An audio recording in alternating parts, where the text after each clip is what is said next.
इस देश के अंदर जिहादी कहां से आए? इस देश के अंदर आतंकवादी कहां से आए? जब जो मैंने आपको बताया कि कत्लेआम की जो बातें लिखी गई हैं, उनको जो लोग अनुसरण करने लगते हैं, उसमें से एक था मोहम्मद बिन कासिम। मोहम्मद बिन कासिम ने 3-4 हजार लोगों की सेना बनाई, लेकर के वहां से चला और सिंध पर आक्रमण कर दिया। हिंदू एकजुट नहीं था, इसलिए वो 3000 की सेना लेकर के सिंध के राजा को उसने मार दिया, राजा दाहिर को उसने मार दिया और सिंध पर अपना कब्जा कर लिया। आप समझिए कि 3000 लोग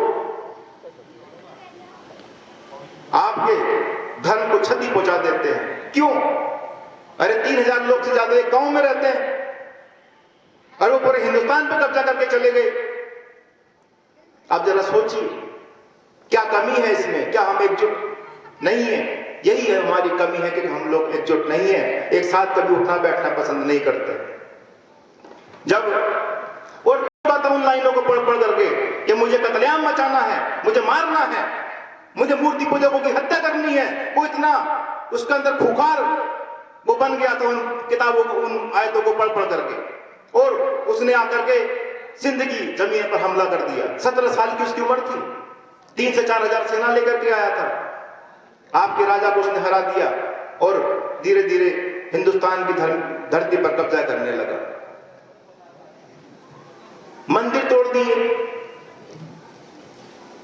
और तो कोकुआ कर लिया, अपने हरम में रख लिया, उनके साथ बलात्कार किए गए, दुराचार किए गए और उसके बाद में सऊदी अरब की मंडियों में बेच दिया गया। लेकिन फिर भी हिंदू चुप रहा, सहता रहा। भारत ने पहली बार देखा था कि कोई राजा इतना बड़ा दहशतगर्दी हो सकता है क्या? हमारे यहां भी लोग राजा युद्ध लड़ते थे, जो हार गया वो अपनी सत्ता छोड़ देता, जीत गया वो उसकी सत्ता पर काबू हो जाता था। लेकिन कभी किसानों को, कभी औरतों को नहीं छेड़ा जाता था। लेकिन उन्होंने जब इस तरह के कार्य किए कि राजा को मारने के बाद औरतों के साथ जो अगवा किया गया, जो उनको दुराचार उनके साथ किया गया, उनको अपने हरम में रख लिया गया, ये भारत की धरती ने पहली बार देखा था। इतनी बड़ी दहशतगर्दी। जब ये दहशतगर्दी देखी गई तो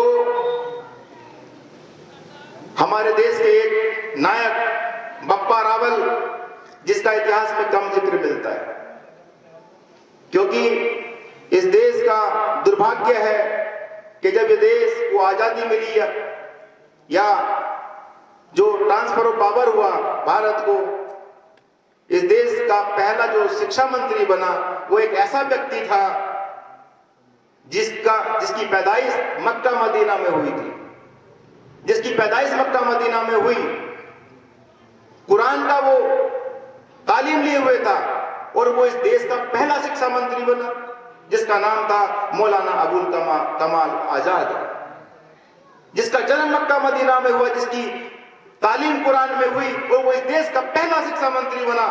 मकसद साफ था उसको शिक्षा मंत्री बनाने का कि मुगलों, जिहादियों, आतंकवादियों को इस देश का नायक बनाया जाए और जो इस देश के सच्चे नायक थे उनको छिपा दिया जाए, उन्हें इतिहास में ना रखा जाए। ये मकसद था उन लोगों का और वो इस मकसद में कामयाब रहे। हमें झूठे झूठे नैरेटिव सिखाए गए, झूठी झूठी बातें सिखाई गई, हमें यह तक बताया गया कि हम गुलाम रहे। एक झूठ चला दिया गया कि हम मुगलों के गुलाम रहे। भैया, हिंदुस्तान कभी मुगलों का गुलाम नहीं रहा। जिन जिन देश के लोगों ने इन मुगलों की गुलामत को स्वीकार कर लिया, उसकी संस्कृति, उसकी पूजा पद्धति, उसके मंदिर हमेशा के लिए तोड़ के खत्म कर दिए गए। आज वो इस्लामिक राष्ट्र बन चुके हैं जिन्होंने उसकी गुलामत को स्वीकार किया। हिंदुस्तान का व्यक्ति, सनातनी, हमेशा इनसे लोहा लेता रहा, हमेशा क्रांतिवीर के रूप में इनसे लड़ता रहा। इनकी कभी हमने गुलामत स्वीकार नहीं की, हमने हमेशा इनका विरोध किया। वो भले ही सत्ता में बैठ गए हों, लेकिन हमारे अंदर ज्वाला भड़कती रही, हमने इनका विरोध हम करते रहे। ये इस बात का प्रमाण है। आप देखिए 57 उन्होंने देश बनाए, जिन्होंने इनकी गुलामत को स्वीकार कर लिया वो सारे के सारे इस्लामिक राष्ट्र बन चुके हैं। लेकिन भारत आज भी अपनी संस्कृति को, अपनी धरोहर को, अपने मंदिरों को बचा करके बैठा हुआ है, क्योंकि हमने कभी इनकी गुलामत को कभी हमने स्वीकार नहीं किया। तो ये झूठ आपसे फैलाया जाता है, क्योंकि आपके मन में डाला जाता है कि आपको लगे कि आप उनके गुलाम रहे। आप इनके कभी गुलाम नहीं रहे, आप हमेशा इनसे लोहा लेते रहे। हाँ, देश के कुछ गद्दार थे जो इनसे जाकर के मिल गए, ये हर जगह होता है।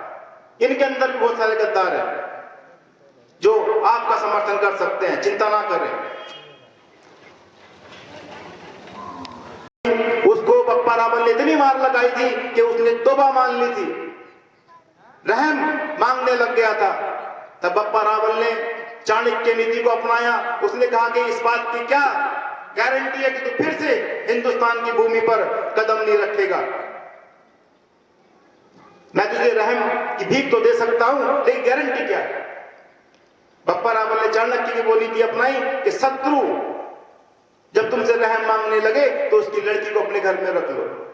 बप्पा रावल सलीम की लड़की नेहा को अपने घर पर ले आया। उसके बाद से उसने कभी नजर उठा करके नहीं देखा। चाणक्य की नीति भी यही थी। जब अशोक सम्राट ने का युद्ध सेल्यूकस सेनापति से हुआ था तो उसको भी बहुत मारा गया, उससे भी यही वचन लिया गया था कि फिर दोबारा कभी इधर नहीं देखेगा, अपनी लड़कियां छोड़ के जा। सेल्यूकस उस लड़की का नाम था। तो ये चाणक्य की नीति हमेशा रही है। तो आप भी हमेशा ध्यान रखें, कोई जिहादी आपसे पंगा करे, रहम की भीख मांगने लगे, पहले तो इतना मारो, इतना कूटो, फिर अगर रहम की भीख मांगने लगे उसको बोलो कि अपनी लड़की घर पे छोड़ के चली जाए, तब मैं मानूंगा कि फिर से तेरी आंख नहीं उठेगी हमारी तरफ।